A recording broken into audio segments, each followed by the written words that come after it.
Welcome to a Shoujo bonus episode where we cover different things that aren't our typical shoujo anime coverage. This time we continue our journey through the Jurassic Park movies with Jurassic World, the first of a new trilogy of reboots, kind of, but mostly kind of sequels, but also kind of reboots. It's kind of weird how this movie fits in with the rest of it. But also My name not is Joe. Oh shit! Sorry, I've already ruined everything. And I'm doing the intro this time because it's a bonus episode. With me, as always, is Sarah. That's me. I was gonna say it's technically not a trilogy since they're making another Jurassic World, and That's then change true. it to Jurassic blah blah blah. They should have gone bigger. Jurassic Galaxy. Dinosaurs in space. Yeah. Yep. So if you guys haven't listened to our Jurassic Park coverage, you totally can. If you're just here for World as preparation for Jurassic World Rebirth, welcome. This obscure shoujo anime podcast is doing Jurassic Park movies because of me, because it's my favorite thing ever and always will be. Not this movie in particular, but Jurassic Park. Yes. So I'm excited to talk some more. And for those who have listened to our other ones, Joe's going to be taking the wheel since he can do a recap and not an actual retelling of the entire movie. It's a little bit of a retelling of the entire story. Oh my gosh. Just not reciting the entire movie, scene for scene, actor expressions and all. I'm learning things about this movie. Okay, so Jurassic World. Jurassic World came out in 2015. Yes. 14 years after Jurassic Park 3.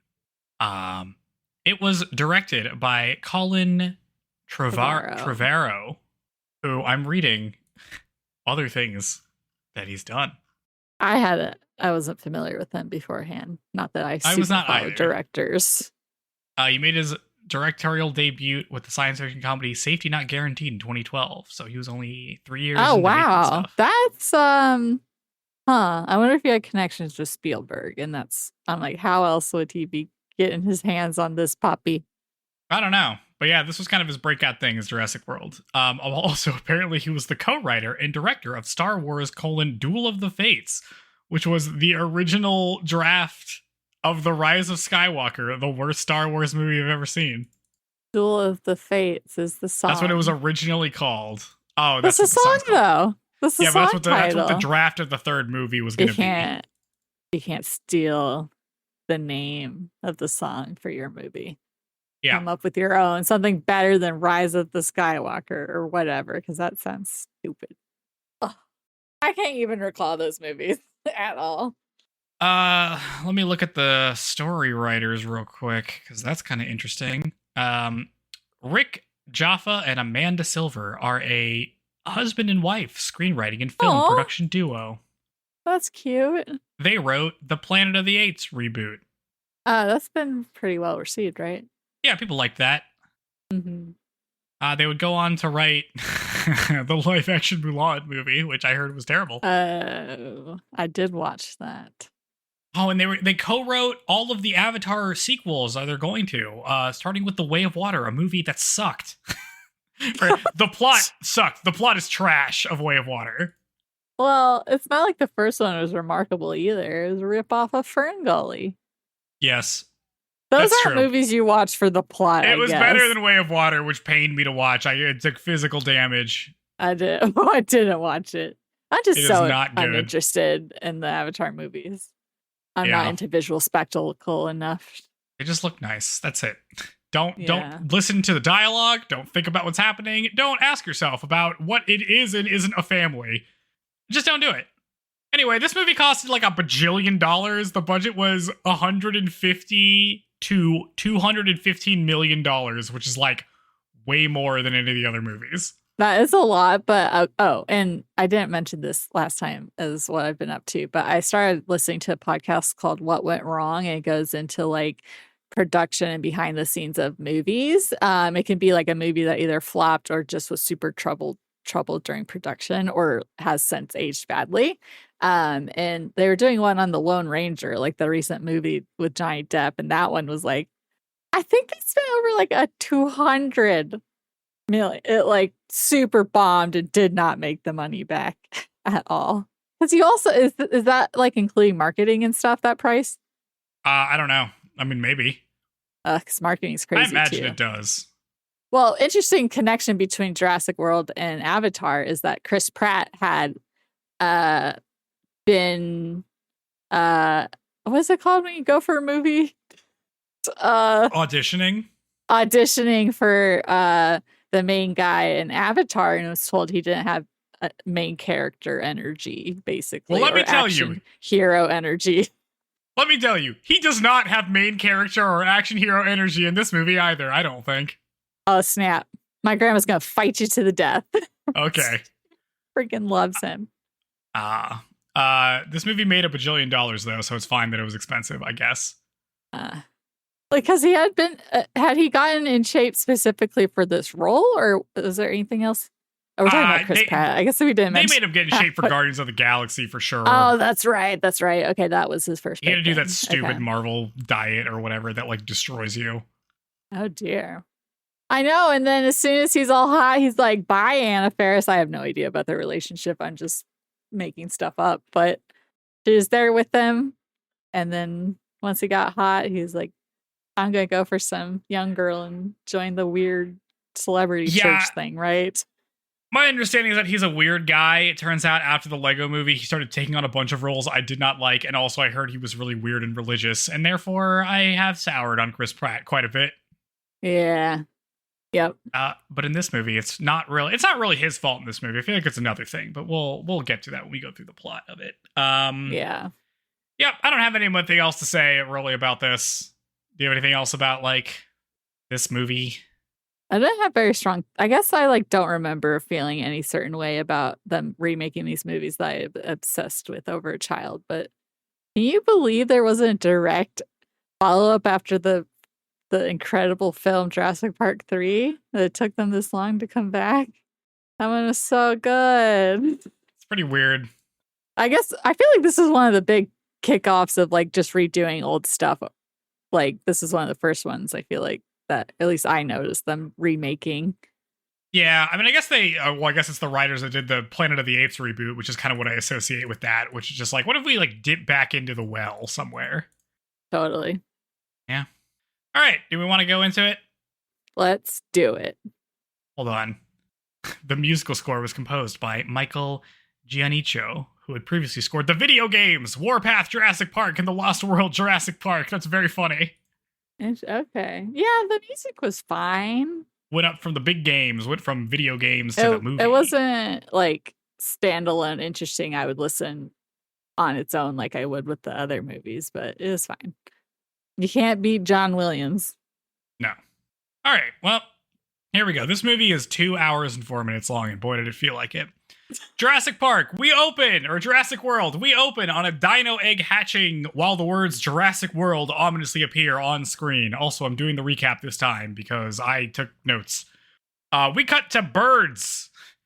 A really fake looking CG bird. I watched this with my friend and she was like, that bird looks so fake. I did like the, do we start with the egg thing first? We start with the egg thing, yeah. Okay, yeah. I didn't like the placement because it's basically like two eggs cracking open, but they like placed the logo right over the hole in the eggs. I don't know. It should have been like I was just like, it's not super legible. Don't do it like that. But whatever. Yeah, hard to read. Yeah. Yeah. Two kids, Gray and Zach, drive to the airport to go see their aunt. It's Christmas, or like it's snowing where they are, and I'm like, is this a Christmas movie? Because then they're also playing Christmas music like at the airport. When did this come out? Yeah. This was released. It was released in May 29th. I was gonna say they always come out during the summer. Okay. Why is it a Christmas thing then? I don't know. That's a good question. I guess maybe it's like the kids are out of school, like people, this is like a big booming time probably for visitors at the park. But it's not summer break. Well, I don't know. People, for some reason, people want to go to tropical places for holidays, especially if they live in the north, I guess. Like That's Christmas with the Cranks, if you haven't seen that horrible movie. I have not. With Tim Allen. Yeah. We get, while they're going to the airport, we got some stuff about how Zach has a girlfriend he clearly doesn't like very much. She tries to like, I think she tells him that she loves him, but then he's just like, whatever. Yeah, he's such a, like, the typical teenage boy who, like, has no emotions and has a just blank, dead eye stare. And, or I very much was like, he's very much like my brother, where it's just like, too cool for school, always has the goddamn earbud in your ear, like, listen to, like, don't be listening while I'm talking, mean to little brother. I love Judy Greer, so she's not in this very much, but I do like her. She's the mom. Mm-hmm. Right. I saw her in person once. They board a boat from Costa Rica to go to Dinosaur Island, Isla Nublar. Yes, we're back to the original. Yeah, that's the original one where the original. They're back at the original island. They built a new park. Some lady who isn't their aunt picks them up. And I note that this park seems much more advanced. How much time is separated between this? And is it like real time difference? Because there's like holograms and stuff. I don't know if they can do holograms. I can't now, but in this version of our current day and age, I guess so. So what? Like the park was in 1993, and yeah, the vehicles that they find are dated to then and all that. The new park is huge and has a big pool and a giant pyramid in the park. We meet Claire, the aunt they're supposed to meet, who is, wearing a terrible outfit. I don't like her outfit. Her white well, it's very much like, here's the super... She's corporate. Yeah, tight. This kind of plays like a Hallmark movie a little bit. Also, you know what I mean? I've never watched Hallmark movies. She's so career driven. She's so... she right. she wants is this stuff, and then she meets the guy who's like rough and tumble. Yeah, and that's basically the plot of what happens here. It's basically a Hallmark movie for part of it. It's not a dad movie like the others. It's not a dad movie, but it's still about being a parent, kind of. God, can I talk? I hate Gray's hair so much. I just want to like rip it off his head. It's too fluffy. And also, he wears the chest belt on his backpack. They had like the little chest strap on strap, backpacks. And he's strapped in, okay? I know, he's like such a nerd. Claire gives a tour to investors about why they should sponsor an attraction. The people want bigger, meaner dinosaurs, she says. It turns out they made a big-ass new dinosaur, but they haven't finished it yet. So they're like, you should sponsor this dinosaur. And they're like, we'll do it. Zach and Gray go to Jurassic Park exhibits. It's pretty cool. Like a fun history museum with holograms and stuff, but they're not into it because they're teenage boys. At least Zach's not into it because he's a teenage boy. Gray's into it because he's a kid. Yes. They meet up with Claire, who they haven't seen in 7 years. She dumps them under the care of Zara, their handler lady, who's British and doesn't do anything, who follows them around. Zara, whatever. Unimportant character.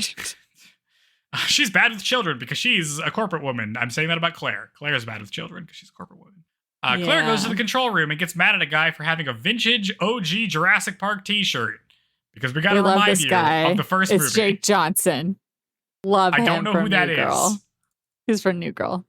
Okay. I was really wondering what this guy's deal was because he keeps showing up, but he doesn't do anything. So I'm like, okay. I don't know. Yeah, he's kind of like sidekicky vibes, but it's a weird role for, I don't know. I just love him as an actor, so I was happy to see him. But also I don't know. I feel like he represents the chaos stuff, and she's like fighting the chaos. Kind of. I'll just talk about my big takeaway right here, this movie, which is this movie tries to do way too many things and ends up doing all of them very poorly. Claire says that they landed the sponsorship, so that's good. And also a fence in one of the sectors of the field is gone down because it's failed. And this is where I say the UI in the control room looks like a Call of Duty map.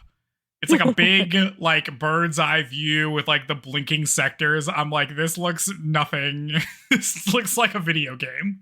Yeah. I guess we didn't touch on the actors, but Claire Deering, she is played by Dallas Bryce Bryce? Dallas Howard. Yeah, that. She's like often plays these like prissy roles. She's also like that in The Help.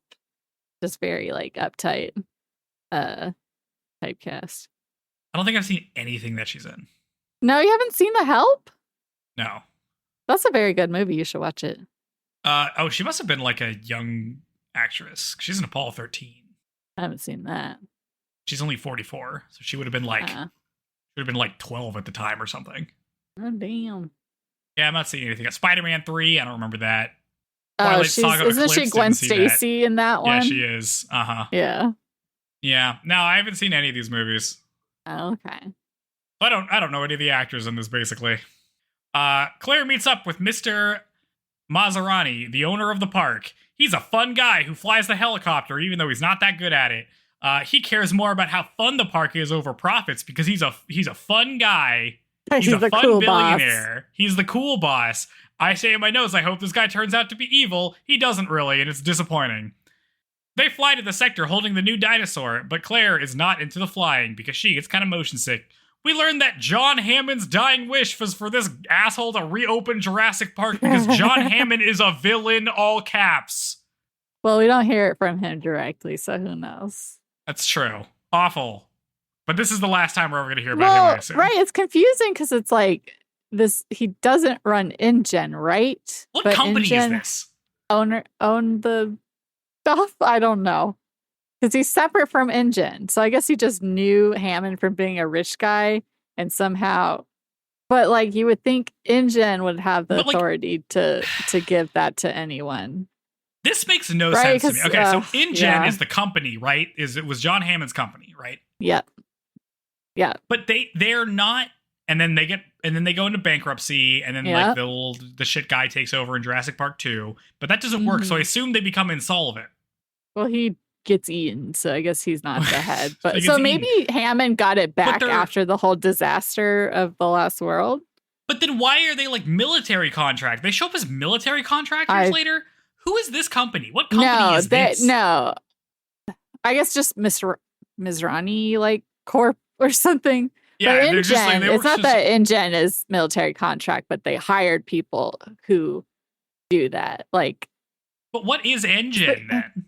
Or InGen? It's like a biological. It's like genetic engineering, and I guess it's just that I don't know that is possibly the next like horizon of I don't know, biological warfare or so. I don't. It's weird. They turn into like Umbrella Corporation all of a sudden, and I don't understand what's happening. Yeah. Anyway, Claire and Mr. Maserani land on site, and the walls are bigger than before, which they state. The new dinosaur is intelligent and maybe a little aggressive. Everybody's scared of it, but it's like a rush to be around, so it'll sell. And it has good senses. I don't understand the sentence I wrote. It senses heat. It senses heat like a snake. Yeah, so it can sense heat. The thermal radiator or whatever. We also learned that this dino is a big sicko because it ate its sibling. Ooh, the dinosaur is a sicko. Joe, I am dying, not wanting to reiterate every single detail of every scene. All right, you want to do it? Go ahead. No, it's for the best for everyone. No, give the recap. No, you do it. You can do it. It's fine. No, it's fine. I'll make sure it goes fast because we'll go off of my bullet points, but you can do it. Okay. So yeah, it's like, ooh, scary, but obviously there's a few safety concerns. So Masrani tells Claire, hey, I've got this guy who works with the raptors and they don't escape. So hit him up. And she's like, oh, cool. Oh God, I know who you're talking about. He's got a raptor guy. Yeah. So we roll up to Chris Pratt, aka Owen Grady, which I think is a fun name. It's pretty like boring name, but it sounds good together. But yeah, so he's the man with the clicker for the raptors, training them. You know, the guy freaking holding his he trains them like dogs. Magic, yes, like literally like a dog. Which, yeah, because we learned a lot more about these raptors in the second movie, kind of, as far as like their origin. But yeah, there's 4 raptors. They, for the most part, I mean, obviously there's some unruliness, but for the most part, he has them following like vocal cues, blah blah blah. But yes, we only care about Blue, even though my favorite, I think I noted, was Harley or Echo. I like the striped ones, the ones like from the Lost World. And then we have the jackass, let's see, Hoskins, who is from InGen, who I guess is the one who hired Owen Grady to train the raptors. Is that what he's hiring him for? I didn't understand this, because it's like the InGen guy shows up and he's like, we got to do military tests, man. And Owen's like, get out of here, dude. Yes. Yeah. So I think I don't know because he's from the Navy, but I don't know why that qualifies him to do this, but whatever. He, for some reason, has been selected. I don't know what information was given to him in advance, or if he's just like trained these assets, whatever. But obviously he cares about the animals and thinks the ideas of Hoskins are stupid and a bad idea because somebody paid attention to, I guess, the last movie, but not enough to not work with these raptors.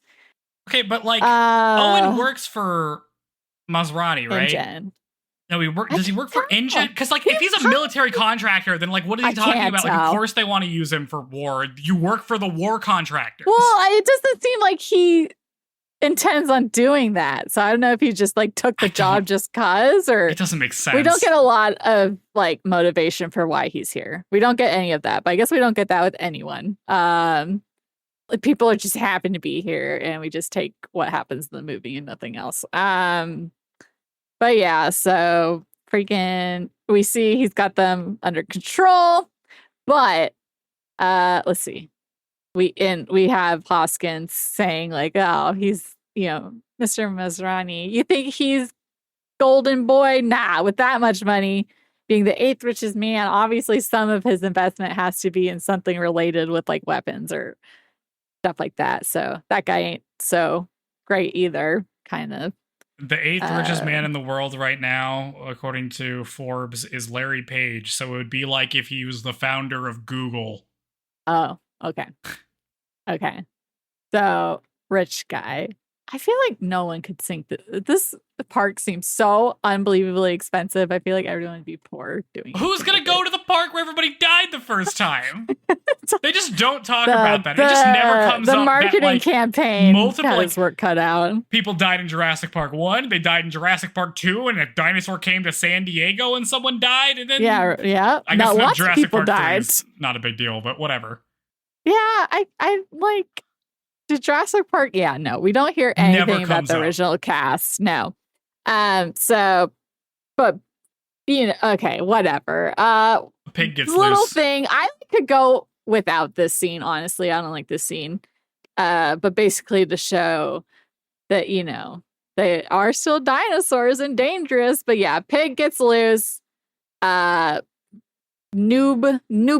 on the team gets dragged into the pen with the raptors, and they're all surrounding him, and Owen like opens the gate to go in with them. He holds them off. Newbie gets out, and then he's like, lower the gate, and then he does like a little somersault out of there, but the raptors like collide. Yes, they love that hand thing, man. He's gonna do that a million more times throughout the franchise. It's magic, I guess. Yes, yep. That's you're correct on that. But yeah, you like the line. You ever wonder why there was a job opening? So who knows what happened to the last guy on the job? I know. I feel like you should do it, Joe. You got to do it with your writing. Okay. I feel myself just like we get that scene to prove that Chris Pratt's a cool guy, that Owen is a cool guy. We need a scene that determines Owen is a cool guy. We're going to mention out loud that Owen's a cool guy about 1,000 more times before this movie ends. We cut to kids at a baby petting zoo. Gray's having a good time, but Zach is too cool for school. The cutest baby dinosaurs ever. Oh, it's awesome. I don't like the CG dinosaurs. Like, I think they look bad, but this is like having a petting zoo for dinosaurs is a fun idea. Also, they get away from their handler, so they're on their own now. See, I can't go through my notes when I'm the one doing it. I had good points for stuff. Okay. Ugh. Do I need to wait for you to get those out?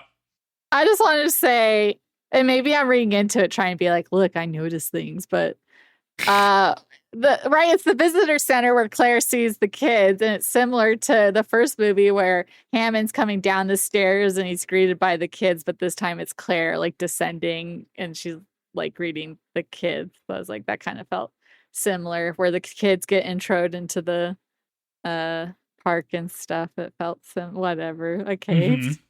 No, that's good. Also, Aunt Claire being weird with the kids, I identify with. Yep. Yeah, that's it. Let's see. Zach and Gray scour the park and end up at the T-Rex Kingdom exhibit. There's a T-Rex that eats a goat, just like the first movie, but nobody dies this time. They fixed it. I think they could have made it more interesting than just straight up having the goat still tied to cement block. But it's a callback, but not for any of the people in the movie because none of them were there. Nothing, but the callback. There's better callbacks there could be. For just the audience. Yeah. Zach's mom calls. Yeah, that would have been better with another old character being like, oh God, not this again. Yeah, but nobody can recognize it because none of them were in the first movie. They don't get it. Zach's mom calls and realizes that Claire isn't with them, so she calls her and berates her for not spending time with her nephews. Claire resolves to spend more time with them tomorrow. Also, Claire says that she's not going to have kids. And this is a whole thing, because this is a movie about Claire wanting to have kids, because the first Jurassic Park was about Grant wanting to have kids, but then he didn't.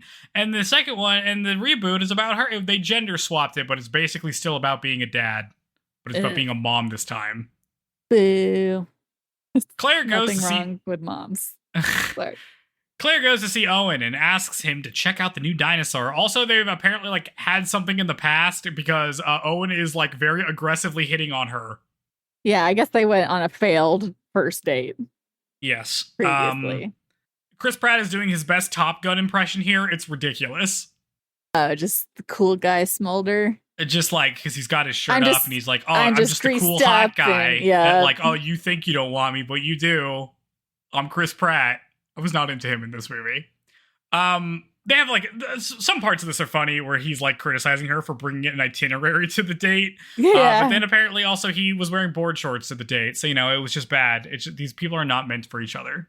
Not compatible. Yeah. However, he's not into like checking out the new dinosaur because, quote, animals are not numbers on a spreadsheet, unquote, because I need to say the themes out loud. He continues to hit on her, but she's like, nah, you're coming because I'm your boss, and he comes along. I say the chemistry between them is okay. I think they're fine. Yeah, it's fine. It's not bad. Not bad. I've seen much worse chemistry. Yeah. In many other movies. It's just that this is the most romance focus we've ever gotten in this entire franchise. Romance has never been a priority in this. No. But this is like a love story dinosaur movie. But it's not, because they don't spend enough time. Because it's about the people and not the dinosaurs. This is like one of the 8 plot lines that happens in this movie. People can be brought together by one day of walking. Uh-huh. Crazy. Zach and Gray go to a show where they feed a shark to a big dinosaur fish, the Mosasaurus, like it's SeaWorld. I've got bone to pick. Hey, okay. World, great whites, endangered, I'm pretty sure. I don't think we should be feeding them for let's preserve the existing animals, please, not for the sake of the extinct ones. Oh my God. Yeah. Mm-hmm. Breed your own, unless they're breeding them themselves or something. They probably are. They better not be catching like the those. reject ones that have like God defects or something. Claire and Owen show up and she explains that the new dinosaur is here and how he works. He's like, well, what's it based on? She's like, oh, it's like based on a T-Rex and some other stuff. And he's like, that's not the best. That's not what I would have done. And then he's also like, is it raised alone in this cage? And she's like, yeah. And he's like, well, that's bad. It has no social skills. It's totally antisocial. At this point, I noted that the product placement in this movie is insane. There's Starbucks logos everywhere. There's Chrysler logos. There was like T-Mobile or somebody was sponsoring Mercedes at the beginning. Vehicles only. It's just it's just constant. It's like I'm watching the Truman Show. Well, I guess it's kind of part of the theme is that the whole place is like that and not about the dinosaurs at all. It's just about like making money. Yeah, but the movie is also like that. The movie is We got also not about the dinosaurs. Jimmy Buffett's Margaritaville and yeah, all the stuff. No, Jimmy Fallon somehow is in here. It's a good self-own, you know. Yeah. You think Jurassic Park's about dinosaurs, but instead we made it about all this other stuff that sucks. The dinosaur isn't coming to get the food because they dropped some food and they're like, well, you can take a look at it, Owen, but it doesn't do anything. Instead, they can't find it at all. No thermal signatures. And Owen notices some claw marks on the wall and they are like, oh, did it climb the wall? That's crazy. How could it have done that? But I guess it must have because it's not here. Claire's like, they can track it in the control room, so she calls it in and they start tracking it. She drives away while this is happening to go to HQ. Meanwhile, Owen and some security guards go into the cage. Stupid, dumb. To investigate the claw marks because they're so convinced the dinosaur isn't there. They're like, I guess it really did climb like 40 feet. That's wild. Command gets back to Claire to tell them that the dinosaur is still in the cage, and they tell Owen and the guys to get out of there. The dinosaur is here, and it eats one of the guys. The security guards opens up the main door to escape, and Owen barely makes it out, but the dinosaur also barely makes it out, so that's not good. I noticed this part's fun because we don't get a good look at the dinosaur. They keep this up for a while, and it's pretty good. But when they do the final reveal, it's like not dramatic. No, I didn't think it was interesting enough looking. Oh my god, the big bad in this new movie looks stupid, and they've shown it way too much. It looks like in the new one. Defective or so, I don't know, something not right. The security guard gets eaten after the dinosaur flips a truck. Owen douses himself in gas while hiding under a crane to mask his scent and gets away. Or his heat signature, is that what he's masking? I guess it's that, right? I guess it's that. I don't know enough about survival. They do this, and then later on, this doesn't matter because they just hide behind boxes and stuff, and it doesn't see them. Oh my god, yeah, you're right. I have to say that the sequence where the security guard gets eaten looks extremely goofy to me. Yeah, it's something, right? Because it's like the CGI we're looking through the overthrown truck. It just looked he looked strange. The CG dinosaurs look bad.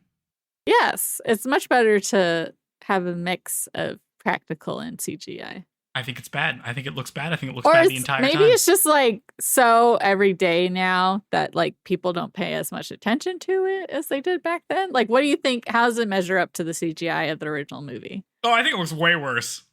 Yeah, so it's well, because we're also comparing it to those ones, and like they move differently, and they. Yeah, it's not that like the computer animation looks bad. It's like the staging for scenes is all driven by CG stuff moving around, which means that like they don't like the dinosaurs really don't interact with the people very much in this movie. Mm-mm. There's a lot of dinosaur fights where I'm watching CG dinosaurs fight each other, and it sucks. Yeah, because dinosaur fights are not interesting. Yeah, I'm sure because the only parts we really see the physical contact is like when the raptors are in those little head things where it's just the head. So I'm sure those are like practical. Yeah, probably. I mean, some stuff is because like I think they touch like a dinosaur later on and it looks like it doesn't look CG to me. Oh, but yeah. I don't know. Yeah. So it's just hard to tell. I don't know. There's weirdness going on in this movie. Anyway, Claire returns to HQ. They're tracking the escaped dinosaur. It should be shocked from an implant if it gets too close to a fence, though, so they should be okay. Mr. Maserani is also there and wants to handle this quietly because that dinosaur is expensive. They send out a private security team to go take it down. Yeah, I'm like when they first say it's in the cage, like the feeling of dread that Claire must feel as a character. Like, oh, that makes me so anxious just thinking about having that scenario happen when you're in charge of everything. Yeah. That's terrible. I don't understand why they went in there. So dumb, because he's supposed to be like the guy coming for safety purposes. I know. And they just went in there to be like, yeah, there are scratches on the wall, just like we can see from the from the viewing platform. There's weird. Yeah, for real. Ugh. Elsewhere, Owen's coworker, whose name I didn't catch, talks more to the engine guy about the raptors. The French guy, yeah. Yeah, the French guy. I don't know. I don't remember. He's really not important. We don't get very much about him either. They get distracted by the escaped dinosaur, and the engine guy calls his buddies about it and a potential opportunity. He's like, oh, we got a live one, boys. Zach and Owen continue seeing the park, and Owen asks his brother if their parents are getting divorced, which they totally are. And Zach does a terrible job consoling him. Oh my God. Okay, I was going to say, we don't see, look, you're skipping. There's a lot of dumb stuff not to mention that happens in the movie. Uh-huh. You skip the wolf story by the Hoskins guy, of which I was like, he probably only got, his wife probably only attacked him because he's a piece of shit. And I'm just assuming it's like a Lorena Bobbitt situation where he sucks and so she attacked him and then he says his wolf dog. It was so dumb. I was like, you are definitely the kind of douche who would like think it was cool to have a wild animal for a pet. When did this happen? This is what Hoskins is talking to the engine guy, French guy. Yeah, everything this guy says just is. I was like, this is so dumb and not important. Why is this in the movie? I guess just to I don't understand what they're doing with this guy. No. This is one of the plot lines. Okay, so like, there's so many plot lines. There's this engine guy. There's like the romance thing between. I'll recap it when we get to the end, but it's too much stuff. Sorry, and it's all resolved. It's a lot. I will say that there's a part where they show you that you can kayak with dinosaurs, and that sounds really cool, even though it's incredibly unsafe. But it sounds cool. Yeah, that does sound cool. Reminiscent of the boat on the river from JP3. Yeah. Owen shows up at HQ and says the dinosaur clearly set a trap for them because it's very smart. And they're like, we should kill it. And they're like, no, that dinosaur costs $6 million or $26 million. We can't kill it. That's expensive. But like, it has to cost more than like 2 dead guys. Like, you have to pay those guys out. It's a lot of money. I freaking like, okay, there's no way dinosaurs doing that. Like, maybe the trap set by the raptors in JP3 where they leave that guy alive for them to go and, you know, take care of them and then attack them as a whole. Maybe that could happen. I don't believe this would happen. This is crazy. But this dinosaur is a genius. Okay, God. I have another, like, there's no way thing with this dinosaur in just a second. The security team shows up to where the beacon is, but it turns out the dinosaur has ripped it out of itself, and everybody at HQ is stunned. Because she remembered where they put it in. There's no way. She remembers where they injected it in. I'm assuming that was put in if, like... This dinosaur's a genius. Like, probably sedated or something when this has happened. Like, there's no way. Yeah. So at some point in the control room, we hear, like, radio chatter. And, right, again, listening to this with subtitles for the first time. On that radio chatter is the mention of Cretaceous crew, which I wonder if that was like they already had plans to do Cretaceous camp or Camp Cretaceous or something. And I wonder if this is like an Easter egg for that or not. Or that's just a segment of the park. Yeah, I don't know. Anyway, blood starts dripping on the security guy who picked up the beacon because it turns out that the dinosaur has camouflage and has been disguised as a tree. And then the dinosaur goes ham on these guys and murders all of them. Yeah. And Chris Pratt's like, you went after them with non-lethals? I don't think it made a difference, man. Those guys got rocked. You're going to shoot it and nothing's going to happen shooting it either, my guy. The scene's kind of fun because like I like having the soldiers flatline because we're still kind of playing coy. Although we saw the whole dinosaur here and it looks bad. I don't like how it looks. It looks like unremarkable to me. It's not interesting. No. Well, it's like weird. It's like big but with a tiny head. Yeah. Like, God, no. I don't like the way it looks. And if you're gonna make a monster, it should be a cool looking monster like the Spinosaurus. Yep. Jurassic Park 3, baby. Mm-hmm. And a cool big dinosaur. Yeah. Owen tells them tells them to evacuate the island and kill the dinosaur. But they're like, that's bad for business to evacuate the island. So they're just going to like not do that. Instead, they're going to do it in stages where they close the back stuff and then they kind of just pile. And maybe they won't notice that the park is closing. I don't understand what their plan is. They're kind of just in denial about this being a disaster. Yeah, this is not. Obviously, they didn't do drills. They didn't do dino escape drills with the teams. No. I feel like they would have a huge, like, they would super have to invest in security measures after what happened in order to even open the park. How? This is what I don't understand. Everybody's going to Dinosaur Murder Island. Like, they probably expect to have to evacuate it. Like, this is not a surprise. Oh, my God. How much could refunding this many people for one day cost you? This This guy's the 8th richest guy in the world. Who fucking cares? This is no, that's not the thing. Is the fact that the dinosaur escapes it all is the thing that would make them have to shut down, I guess. Oh yeah, but you could just you can cover that up. You could just say, oh, we had to like, there was like a fence malfunction or something. I bet they have like a bunch of internet sleuths who are like trying to figure out what they're up to behind the scene. This would be wild in like internet culture in 2015. Yeah, there's no way they can get away with this. Morons for thinking we can do this. Zach and Owen are in line for a gyroscope ride or a gyrosphere ride, where you ride around in a sphere. Which is insane that it's free roaming and you get to pick where you're going. This is wild. What the hell? That can't be right. What? We get this. There's a scene where this happens, and I do not understand because it looks like it's on a track. Like it looks like it just automatically goes. Anyway, they're the last ones on the ride before the poor teen worker has to shut the ride down in a scene that's very funny. And every time I see like a very minor like one scene character, I'm like, I think for Jurassic World they might have had some kind of contest where you got to be in the movie, and I keep being like, is this the role that was like the one, or is it this one? Oh, okay. Is it the guy operating? Is the guy who got eaten? Like, I don't know. I haven't mentioned this, but up to this point, Zach has been like aggressively hitting on every woman he sees nonstop, and it's ridiculous. This never comes up again. Gross. I don't know why this happened. Just to be, why did this happen? Just to make it so obvious that he's a terrible person, so that he can have character development, I guess. But he doesn't really even get character development. Anyway, I don't know what's happening here. But they get on that ride. Back at the lab, Dr. Wu, who's here, he's back. What's up? He's back.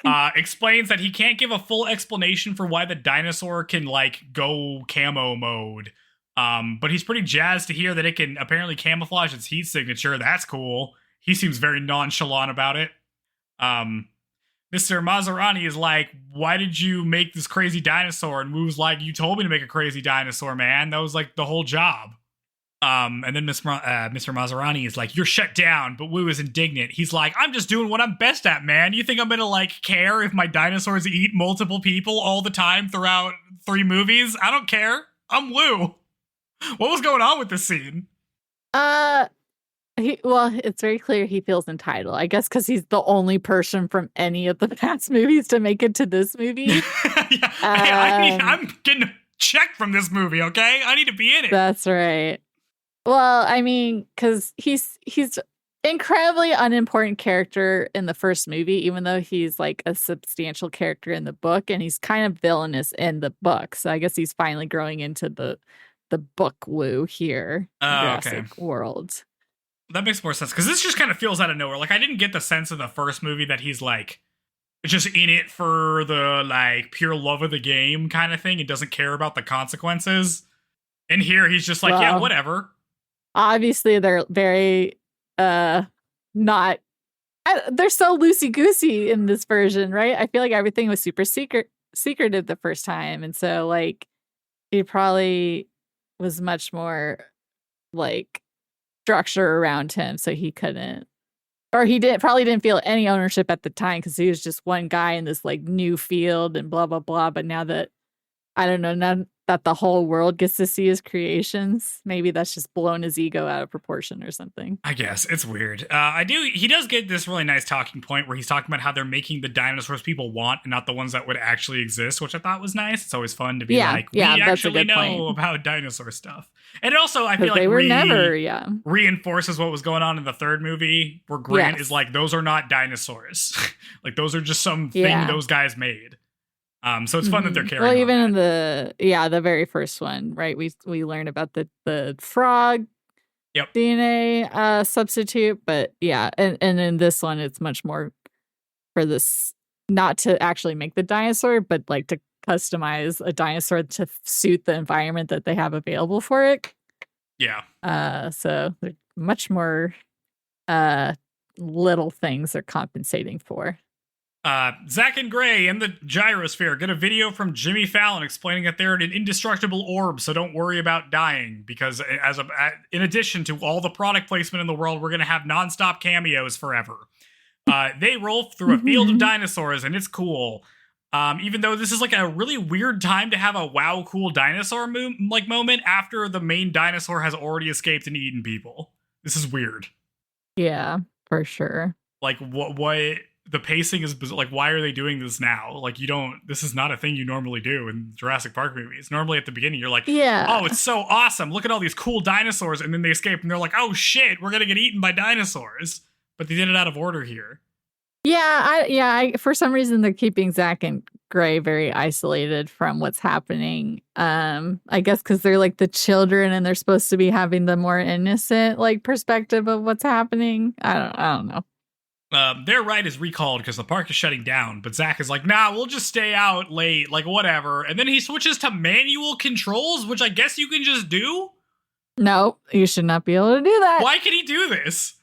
Well, I'm assuming because I think he was just able to anyways. Or maybe because it was like the ride was shut down. So they're assuming anyone in gyrospheres would be like maintenance or something where they can free roam.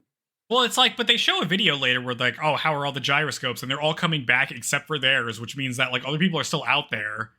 They're just going on the set path, which makes it seem like it's a set path. But then you could just manual override it. It's weird. I don't know. And like go the exact opposite direction. It's not like you can veer off course a little bit. There would be an area where the sphere can't physically get out of. And for that ride, like there would be a perimeter for the spheres, not like, oh, let's just go off-roading here. Opportunities. It's extremely weird. Very convenient. Those things come back. They really love those gyrospheres. Okay, it's weird. At HQ, Claire realizes that Zach and Gray are out there somewhere. She calls her assistant Zara, but she's lost them. Claire calls Zach, but the cell signal is bad. She tells the security team to go get them, but they're all too busy to go get them because she realizes that they're in the little orbs. Zach and Gray roll up to an open fence, and Zach is like, oh, we're going off-road, and they roll outside of the fence because the ball can fit through the door? Nope, should not. Nope. This is all the money they got from sponsors. Where is it going? Not to freaking barriers or safety precautions. No, so the park is unsafe once again. Yeah. But that's not really like possibly what this movie worse is than about. Before. The first one failed because of like a external force affecting the storm affecting, or no, it's because freaking Nedry sabotaged it. This has no sabotage. It just was terrible from this just was not good from the start. No excuses. But that's not really a theme. Anyway. Meanwhile, Claire recruits Owen to go find her nephews, and he's like, how old are they? And she's like, I don't know. And he's like, you don't know how old your nephews are? That's a pretty funny exchange. Mm-hmm. I like Owen when there's he's being a fun line they have in it. They have some fun back and forth. Yeah. Yes. Yeah. Zach and Gray are in the forest and roll up to the super dinosaur. They just accidentally roll up on it. Actually, it appears behind them is what happens. They roll up on a bunch of other dinosaurs. And then they're like, oh, there's look at how many there are. And there's like, oh yeah, there's 5. And there's only 4. And then they can see it in the reflection. The super dinosaur is right behind them. It starts knocking them around like a pinball while the super dino fights an Ankylosaurus, I think. Is that one? It has a name. Yeah, Ankylosaurus. No, he fights the thing that has the shell and the big ball on its tail. Yeah, I can't. Okay, it's the ball on the tail. I couldn't remember because okay. Yes, then it's the Ankylosaurus. This part makes me sad. I'm like, I only want dinosaurs to attack people. Don't hurt each other. No, I hate it.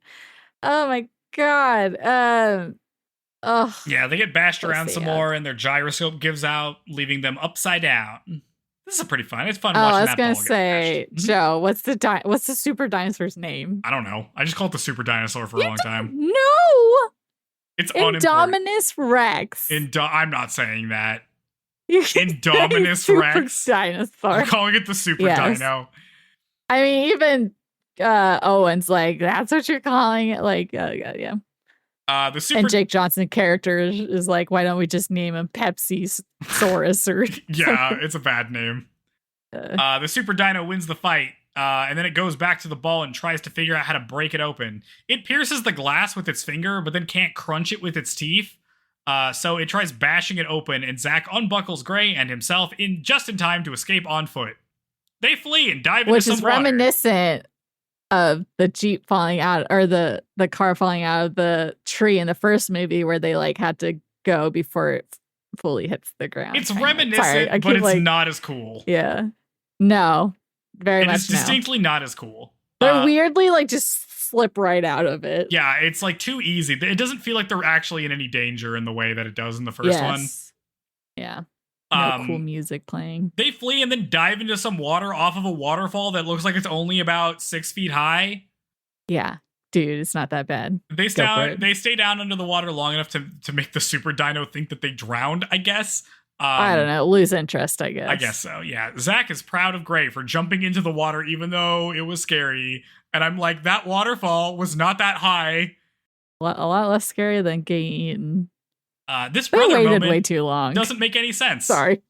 This brother moment doesn't make any sense based on the characterization. Because, like, why are you suddenly close now that you're about to get killed by a dinosaur? What's happening?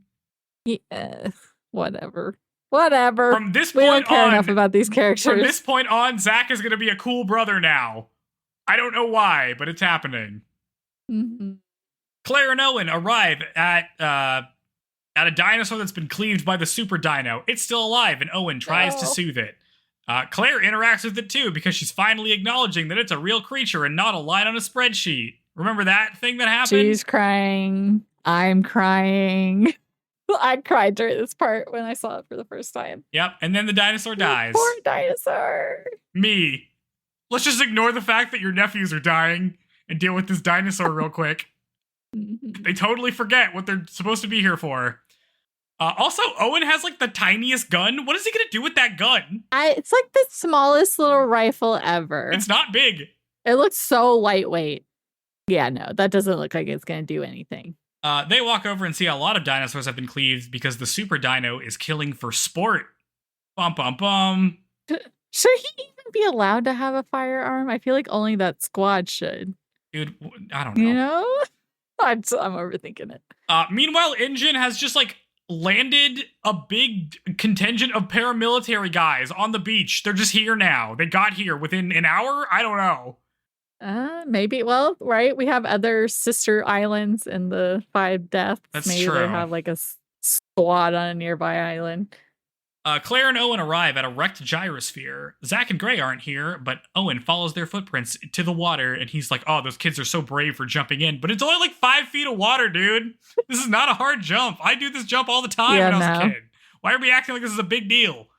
Owen shows his masculine dominance by taking charge, while Claire ties her jacket around her waist like she's fucking G.I. Jane all of a sudden. This is where the movie gets extremely goofy. There is a fun line where she's like, well, can't you just like sniff them out? And he's like, or can't you just track them? And he's like, I'm from the Navy, not the Navajo, which I thought was funny. But he's like, from here on out, I'm in charge, which means you do everything I say. And she's like, I can't believe you'd say that to me. Oh my God.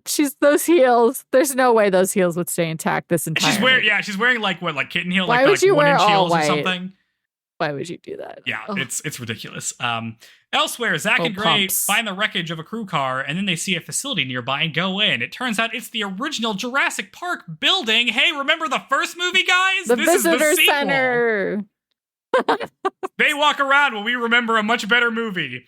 They find an old Jeep and decide to fix it up. That's my note. That's a good note. Super Dino is moving closer to the main park, and the engine guy shows up at HQ and tells Mr. Maserani that they can use the raptors to kill the super dino somehow, even though that doesn't make any sense because they weren't trained to do that. Maserani is like, no, that makes no sense, but the engine guy tells him that he's out of options, and Maserani says he'll think about it. Elsewhere, they put a minigun on a helicopter to shoot the dinosaur, and Maserani's like, well, time to go fly this helicopter, because he's a hero. He's not one of those, he's not going to hide at HQ. He's a cool billionaire. No. I say, with his little sunglasses. This is stupid.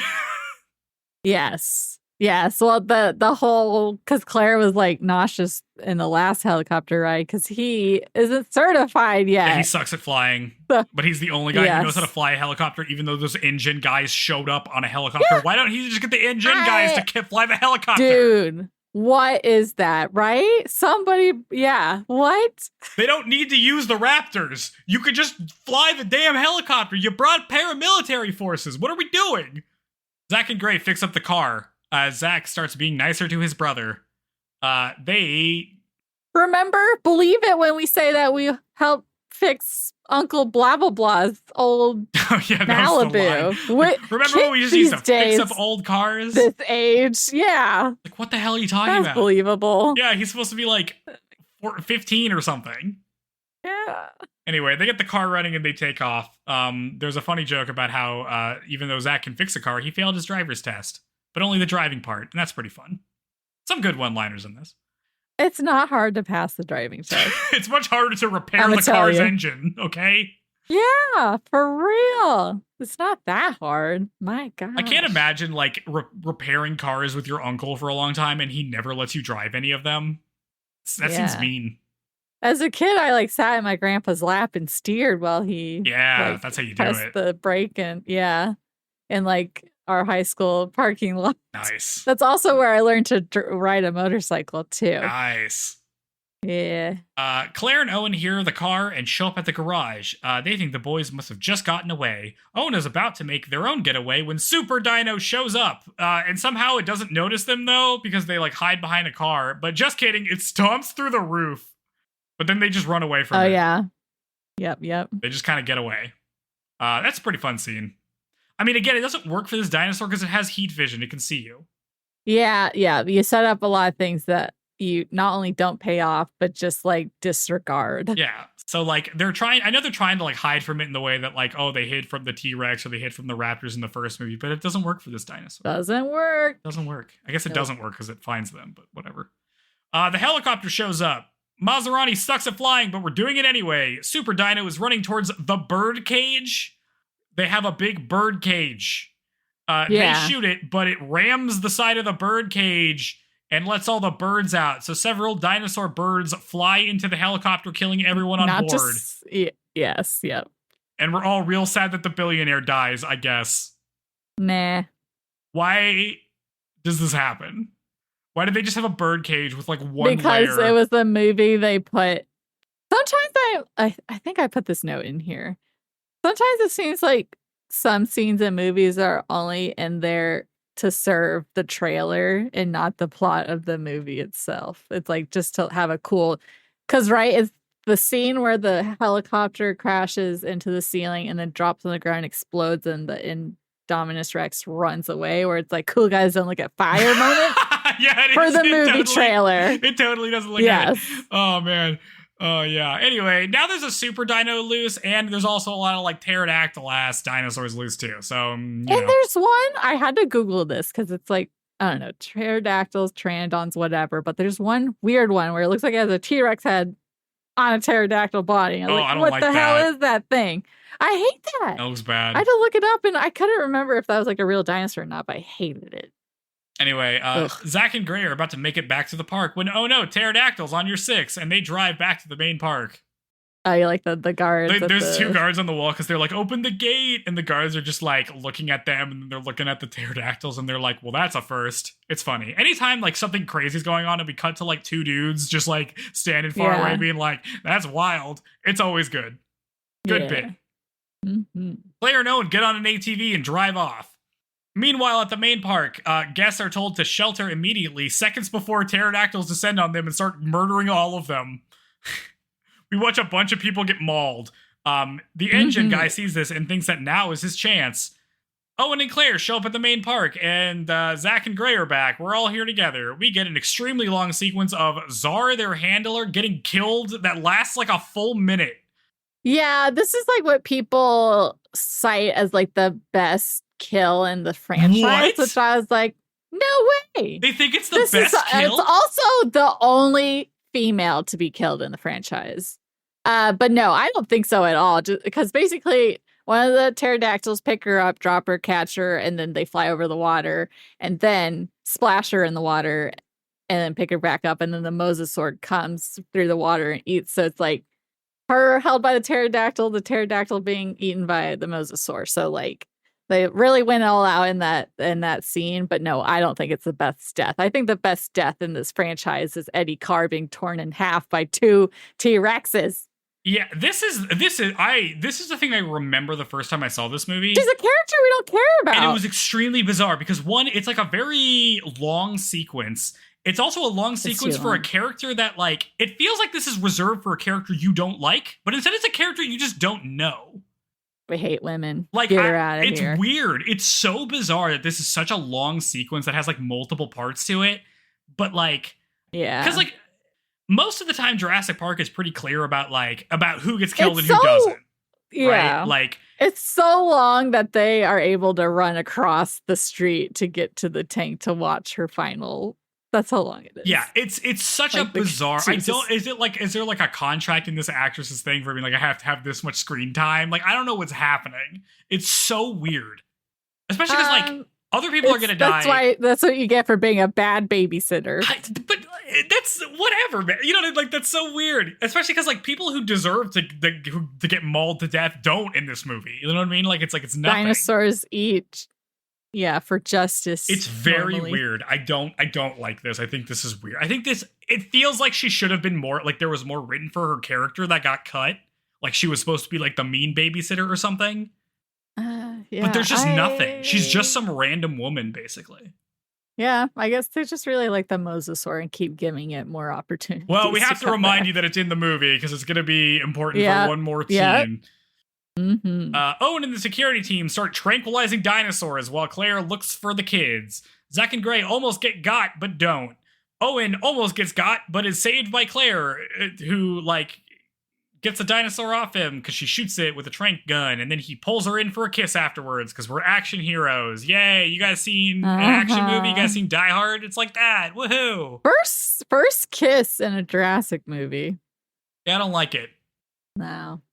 Well, it's like, because I feel like he never looks at her for who she is, except for this. He's only impressed because, I don't know. It's like weird.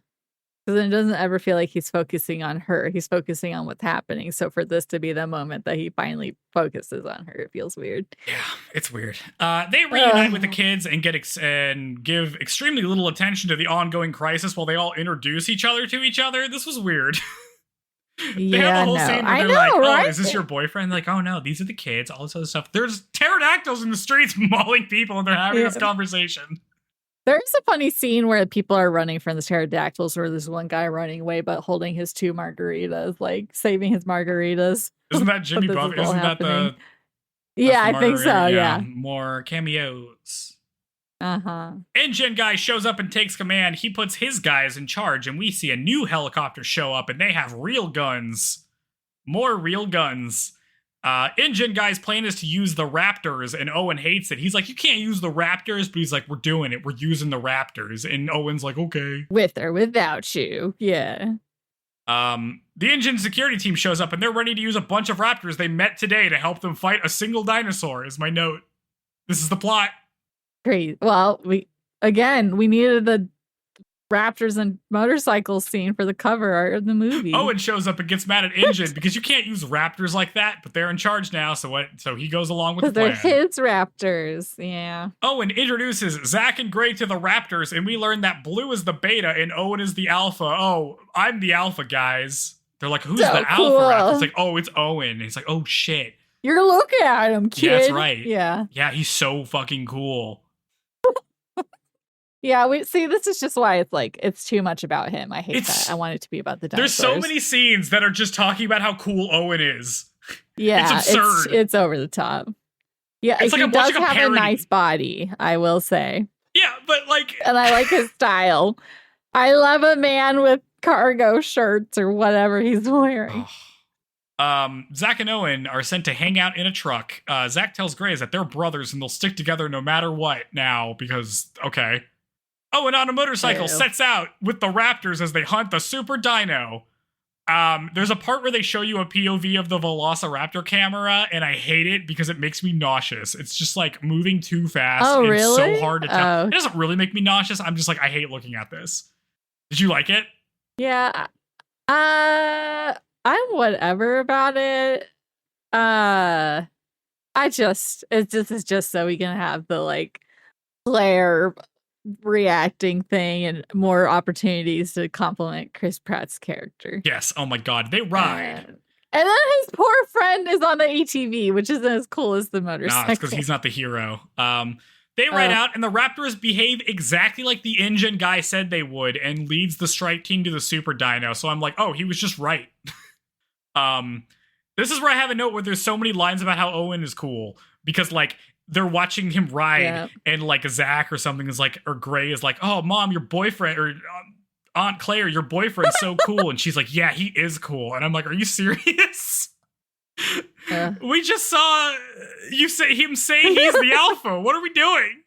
Maybe Colin Trevorrow loves Chris Pratt as much as my grandma. Oh my God, does. we're just riding his dick so hard in this movie. It's insane. The Raptors and Super Dino meet up and they start talking to each other, and Owen realizes that part of Super Dino is part Raptor. Uh-oh. The Raptors turn on him. It's supposed to be the like cool, like, this is such a pale comparison. Because Grant understood dinosaurs. And this is like, now it's dawning. I don't know. This is Owens being like, oh, now I know why they didn't tell us about what's in the rest of that dinosaur. Because it's Raptor. Why wouldn't they tell them that? Because they'd be embarrassed because those are what took down the first park. And also we're going to set loose the animals that took down the first park voluntarily. Like, I will say I very much like the way the Raptors run in this movie. Oh, yeah. Because it feels much more predatory and like they're leaning into the run, and they use the tail more for like balance and stuff. So I do like the like movement of the Raptors in this movie a lot. Yeah, I don't like the other CG dinosaurs, but I do like the Raptors. I think the Raptors look pretty good in this. Yeah. Anyway, the Raptors and the Super Dino start talking to each other, and then they turn on them. They turn traitor and join Super Dinosaur side. It's extremely funny. Yeah, it's like the funniest. Yeah, you do scene get the camera of all of them. They like turn around. I'm like, oh no. Yeah. Engine fires on the dinosaurs, but can't kill it, and it runs away. I don't understand how they screw this up. It's. The Raptors start picking off. I don't know. The Raptors start picking off the strike team one by one. Owen runs into one of the Raptors, and it seems to recognize him, and then it gets blown up by an RPG. No. It's so funny. This is so funny. It was one of the ones I liked. I hate this. The scene is so hilarious, dude. It's like they all just turn traitor and they're like ripping apart the engine guys, and then Chris Pratt sees one. He's like, hey, you remember me, buddy? Do you remember me? And the Raptor's like, oh, I do remember you. You're my old alpha. And then he just blows up. No.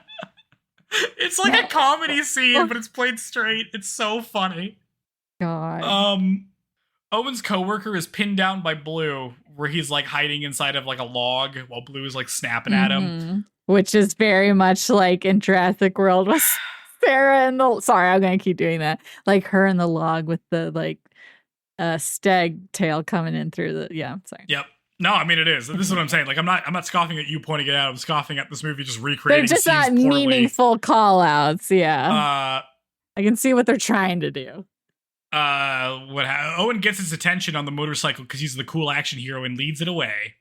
Claire and the boys watch a guy get eaten by a raptor before driving off in the truck.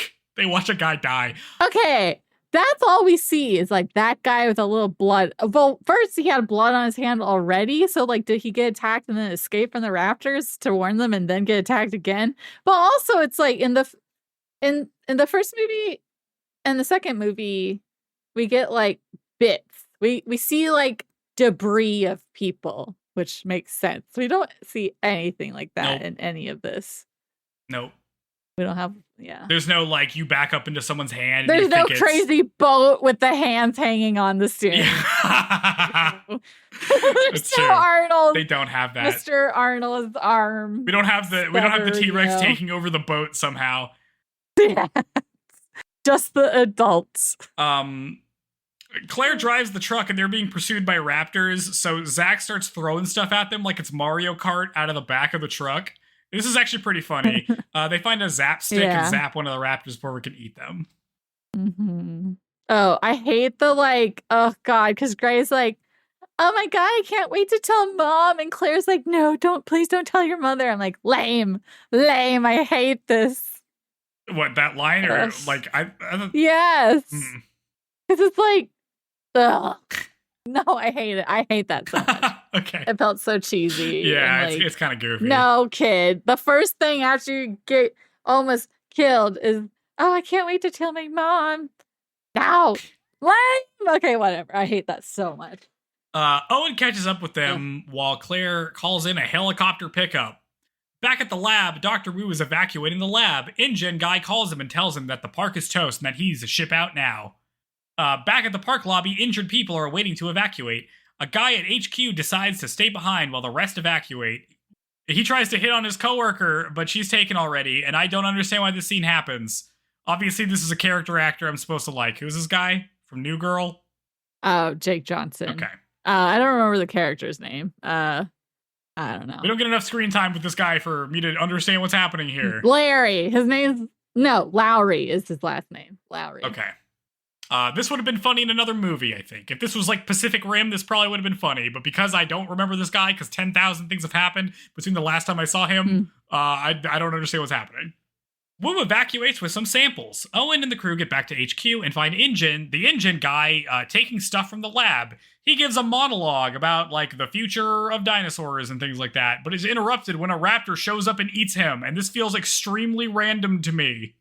Oh, yeah, how is it? It's caught up and it's conveniently where they were and not, like, with the Indominus Rex. Yeah, it stopped chasing Claire and Zach and Gray, and it went to this lab, and it eats this guy's hand, and he dies mostly off-screen.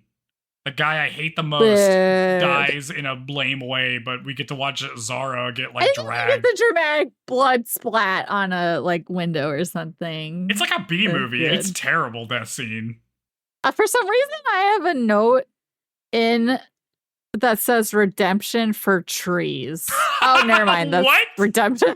Never mind. It's redemption for T-Rex. Oh, okay. Never mind. I understand what that note means. Like, I don't remember that. It's like, I don't know what that means. Okay. Okay. Owen and the crew run away and get surrounded by the 3 remaining raptors. He tries to reestablish alpha dominance by connecting with Blue, and it seems to work when then suddenly the super dino shows up. There's nothing more alpha than than being like, it's me, Owen, I'm doing the hand thing. The super dino shows up and we get the question of who are the raptors going to identify as the alpha, Owen or this genetically modified dinosaur? Blue looks at Owen and then the super dino and then decides to side with Owen. Super dino smashes Blue into a wall while the other 2 attack it. Owen starts shooting too while Claire and the kids take cover. Gray suggests that they need more teeth to take down Super Dino, so Claire grabs a flare and runs off. I think I just hate Gray as a kid. He sucks and doesn't do anything? Well, I'm like, that's so lame to say we need more teeth. How about you say it in a coherent way? Like, because there's no way you can make what she's about to do sound anything other than stupid. Hey, go get another dinosaur to fight this dinosaur. Oh, God. Okay, this is what I will say. This is a form of not perverted fan service. This is fan service, technically, what they're doing with their T-Rex here. Yes, it is. I would say. Anyway, one of the raptors gets flayed, like it gets thrown into a window and then lit on fire. Oh my God! It falls on the hibachi grill. Falls on the hibachi grill. I hate it. It made me sad. And the other one just kind of gets chomped, I guess. So it's 2-on-1 now, where one of them is Owen. So it's not going great.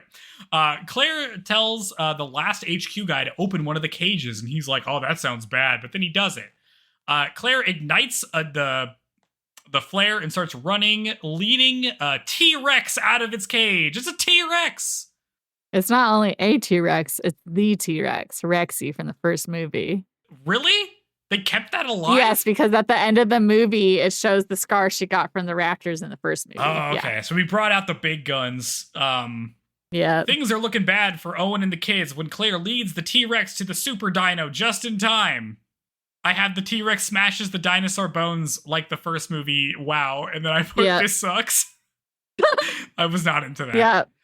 Well, right, the flare. It's not it's too on the nose. satisfying fan service. Yeah. Like, I like that it's the dinosaur now that you pointed it out, but I don't need all of the lead up. No. Also, it's like even when we get the right characters where this stuff would pay off in Dominion, it's still bad. Which Colin Trevorrow is the one behind that. I don't know if he's just like a super fan that can't see beyond Dude, his admiration. This is what happens in this is why every reboot fucking sucks now. Is that like everybody's just like, we gotta honor the original, and it's just terrible. Yeah. I mean, because Steven Spielberg's the producer on this, so you think he'd be like, calm down, my guy. Like maybe this is a tad too much. I think he's just cashing in a check. Stop copying everything I did 30 years ago. I think he's just cashing in a check, man. I think he's out of it. The dinosaurs fight. T-Rex goes down round 1, but it's almost curtains when Blue shows back up, and Blue and T-Rex double team Super Dino while the humans run away. Super Dino is backed against the lake, and then suddenly the dino fish eats him. Kind of out of nowhere. Yes, the mosasaur it gets him. Beaches and snags it and takes it down. Hey, remember when this thing was super intelligent, but then it gets owned by like a tag team? He gets tag teamed. The only reason it was smart was to explain how it could get loose, and then that was the end. Like, it just stopped being smart. Anyway, T-Rex and Blue exchange looks, and then the T-Rex walks away. In like a very fun scene. Owen and Blue lock eyes before Blue takes off too. I like that. I like that they all just look at each other. Rexy's like, first rodeo. Yeah, this is just a day in the life of Rexy. Oh man. No, I guess this is. Well, yeah. It's not going to end like the last one where she kills the raptor. So no. Raptors have redeemed themselves in Rexy's eyes. We cut to people being treated in a medical facility. Zach Gray and Gray are reunited with their parents, and Claire and Owen walk off together. Sometime later, we see a T-Rex stand on a helicopter pad as the Jurassic Park theme plays. It roars, and we cut to credits. The end.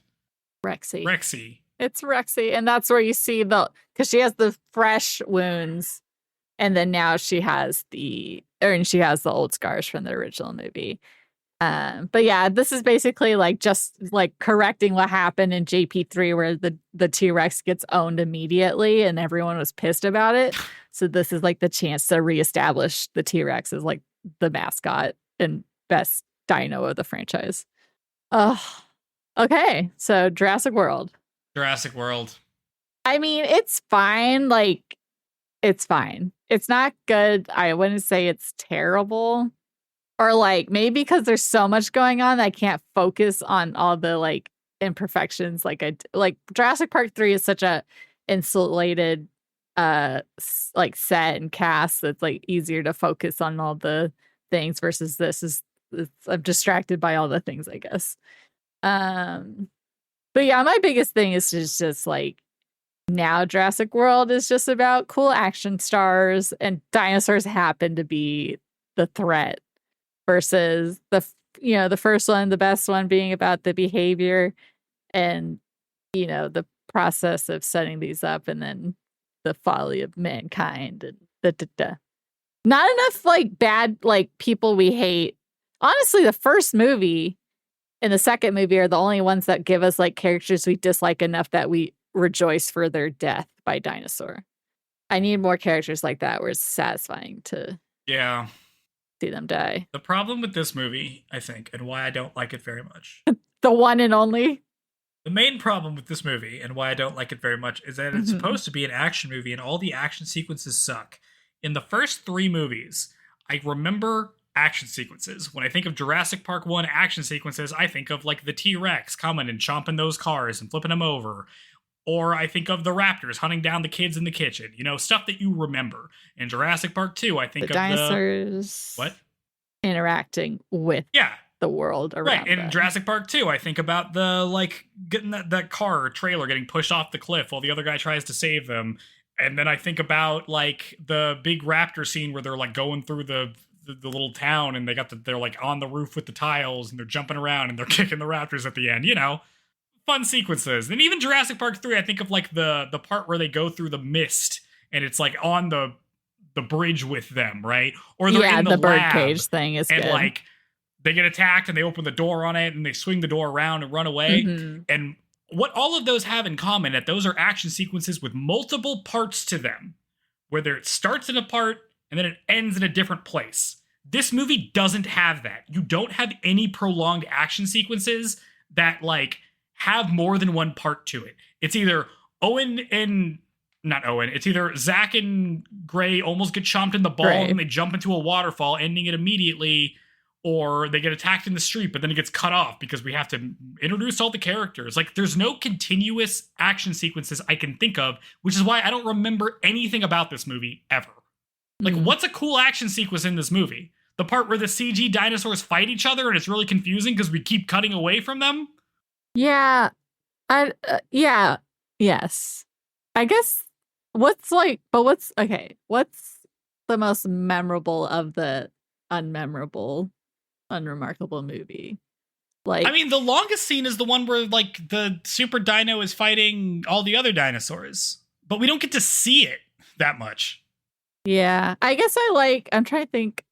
I guess the most like satisfying thing is probably like the getting to set loose the raptors and like for at least 5 seconds have it be like a cool like team with the raptors deal, like all the training paying off, but then that immediately gets cut short. I mean, because no one interacts with anyone dinosaur enough either. No. Well, and this is like, I feel like what you said is right, where you're like, all of these scenes are made for the trailer. This feels like a movie that was made for the trailer. Yeah. Because like the part where they're running is cool, yes. but it's cool for a trailer because then it leads to like an action sequence where they fight a bunch of raptors in the dark and it's really hard to tell what's happening. It's like too chaotic to be satisfying. You know what I mean? Like in Jurassic Park 2, when that happens, that's part one of a multi-part sequence. Yes. Then they go and do other stuff. Well, and there's like different characters within the same versus like in that scene, it's only Chris Pratt and the other guy. And even that guy feels like an afterthought. But like there's not it's not even like direct contact with a single dinosaur. It's just the whole area is chaotic and not that it's like so-and-so gets cornered by this dinosaur, like even the Compy and JP or The Lost World where it's like, this is this dinosaur's revenge for what this character did to them earlier. Like there's no connection between the attacks. Like no, and it's like the dinosaurs are just wherever they need to be. Like they're all attacked. The raptors are attacking the engine guys, and then they're all chasing Claire in the truck, and then they're attacking the engine guy in the lab. Like it doesn't do that. It doesn't even do the Jurassic Park 1 thing that it did so well, which is different characters are having different plot lines and their action sequences are happening simultaneously. Nobody does anything simultaneously in this movie. No. Yes. We put Zach and Gray on hold for a long time before they even get any. I feel like this was received fine. Like, I don't think it was considered a huge flop, but also obviously nothing could ever live up to the first one. I feel like modern blockbusters have just be kind of like gotten this thing where they're just like, oh, they're just like dumb action movies. Like you want to go and like watch some dumb stuff for like a couple hours, but like they used to be more interesting than this. Yes. You know what I mean? Like not all of them, obviously. Like there was a lot of stupid like blockbuster movie, like action blockbuster movies back in the day too. But like, I don't know. This would not be like a good addition to the franchise if we're taking like the franchise seriously, I feel like, because it's just so like this made a bunch of money, right? Which is why they made a bunch of stuff. Even though I think this movie is like pretty bad. It's doing way too much stuff. There's like so many plot lines that just don't matter. Like, what's your main takeaway from this movie? My main takeaway is that like they really want you to love Owen and that Owen is a cool guy. He's a cool action hero guy and everybody loves him. Well, this is the only trilogy where it's like we had the same main character through all three, being Owen and Claire, kind of. I mean, I guess we get introduced to Claire before we do Owen. So is she supposed to be the main character? Because he's definitely stealing the spotlight from her. I don't think so. Like if you're gonna make a sequel, I'm expecting Owen to be in it. I'm not expecting Claire to be in it. Like if she's not in it, I'm like whatever. Yeah. So you have not seen Fallen Kingdom? No, I don't know what comes next. Okay. Because I think out of the new trilogy, people really don't like Fallen Kingdom. I kind of like it more because again, similar to The Lost World, it has more eerie, dark, like sets and stuff. Like leaning more into the danger and tension of dinosaurs rather than the action. It's not as actiony, or at least it's kind of weird because it's like the movie is split into two main sets. So it could be like maybe we don't like this one and then we like this one, or one drags on too long. It's directed by, oh dear God, he does The Orphan and the Society of the Snow. I don't know. Oh God, what's his name? JJ Bayona is the director of this one. Okay. But then they go back to, so I don't know if it's like Colin Trevorrow wasn't available to do the second one and that's why someone else did, or if they were giving someone new a chance and they didn't like how it went, so they switched back. This feels. But sorry, go ahead. Yeah. Nope. I was just gonna say I think I only saw Dominion once, and so it'd be good to rewatch it. But I like despised Dominion in theaters. I was so disappointed. So okay. I didn't feel that way with Fallen Kingdom or this one even. But I guess that's always the case with like the final entry of something, is that it's like, oh, you don't have something to hope for to make things better or pay off later. Like this is it. This so it gets harsher. Feels so much like the Star Wars sequel trilogy to me, because it's like people like The Force Awakens or whatever, which is a movie that mostly people like because it feels like A New Hope or like it feels like the original trilogy, but it doesn't actually do anything with it. It's just like gesturing at things. And this movie, Jurassic World, feels like it's gesturing at Jurassic Park, but it doesn't do anything. Like, there's so many plot lines. Like there's the engine guy doing all that stuff and like treating T-Rex or treating the raptors like they're tools or whatever. And we don't like that. But that also doesn't really matter that much, because it's like, well, all of the raptors just get killed anyway. And like, I guess Blue is our friend, but not really, but kind of. I don't know. And we also kind of use the T-Rex like a tool at the end. It's kind of like a power-up we activate. You know what I mean? So that's weird. You think it might be about like, oh, we're doing Jurassic Park again. Have they learned anything from like, is this going to mirror what happened in Jurassic Park 1? Are we going to learn from the mistakes of Jurassic Park 1? But that just never really comes up ever. Like we introduce Maserati or whatever, and he just like is there and then he dies and nothing really happens with him.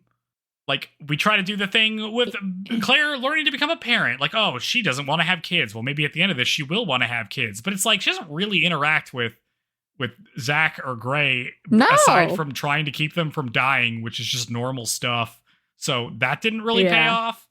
Zach and Gray becoming better brothers only happens because you put them in a life-threatening situation, which like doesn't resolve any of the actual problems they were having up to this point.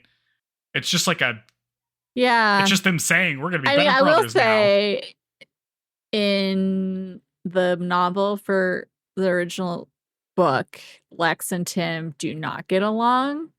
He's like annoyed by her. So I don't, and that's like not something they implemented. So and I know for this new movie, they're like pulling something that also wasn't utilized from the original novel, of like a big thing people wanted to have happened in the original movie that didn't. So it's like they're, the things that weren't used in the movies for the original, they're like pulling and trying to use, as like, I think another way to be like, look, it's a thing you guys wish had happened. We're doing it now, but will it be like, and will it fit into the plot? Will it be what we had hoped? Was it better if you just left in the book without getting compared to the original even more? Yeah. Because this new one's going to be compared to Jurassic World trilogy and not the Jurassic Park as much, even though it's claiming to be like we're trying to return more to the tone of the first movie. But again, with like a big action star we're casting, Scarlett Johansson, and then I'm like, great, it's just going to be about her now. I don't know. Honestly, I am not. This is not making me look forward to the other Jurassic World movies. We've also... Okay, is Jeff Goldblum white technically, or... I don't know. Because like, it's been a very, like, we only have white protagonists. Well, that's just Hollywood. Yeah. I mean, I guess Dr. Wu at least gets to... He continues to be a character in the rest of the trilogy. I don't know. At least Camp Cretaceous is incredibly diverse. Yep. Okay. Well, all right. What's the next one? Is it Dominion or is it Fallen Kingdom? It's Fallen Kingdom. Okay. Is the next one. Here's the print on that Jurassic MeUndies thing. So it's like raptors and bush. Isn't that's cute? fun. I'm gonna watch the trailer if you want to talk. I'm gonna watch the Fallen Kingdom trailer because I've never seen. Wait, will you? Okay, I'll stream it. Will you share it? Yeah. Because I did look back and watch the trailer for Jurassic World to see how it was set up then. And they were definitely leaning in more to like the running park aesthetic rather than all right nature-y. But I'm watching Jurassic World Fallen Kingdom official trailer from Universal Pictures 7 years ago. Let's see it. I know, 7 years ago. I'll maybe splice the audio in if I feel like doing it. Okay. They're playing pool. So, what are you dating like? They're back. Oh, Claire's back. Ventriloquist? Stop it. You love a dummy. This is not why we're here. Honestly, I think they should just have more banter between Claire and Owen. They're fun. I need less of... I have to think of Owen as a cool action hero and more of just like, what if he was a fun guy? A rescue op. Save the dinosaurs from the island that's about to explode. They're gonna go rescue the dinosaurs before the island Is this explodes. exposition? Is that what exposition Blue is is? alive. What? You raised her. Baby Blue is so cute. They gotta go save Blue before the island explodes? But see, it has like an eerie sound cue. Other species, or should they just be left to die? Like spooky theme If we're not careful, music. they're gonna be here after. Okay, but this feels like we're doing a horror The movie thing. baryonics. Yeah. Well, this director has done horror Oh, well, movies. that owns. I think that's gonna whip. Yeah. Don't say whip. I think it's gonna whip ass. I think it's gonna be great. Okay, yeah. But see, more dinosaurs. That's fun.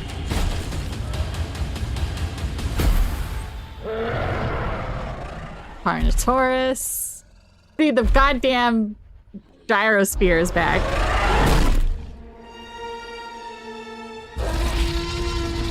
See, look, she's super scarred up now.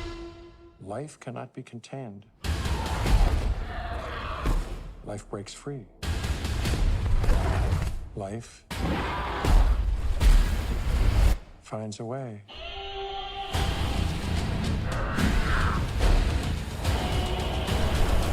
There's no way.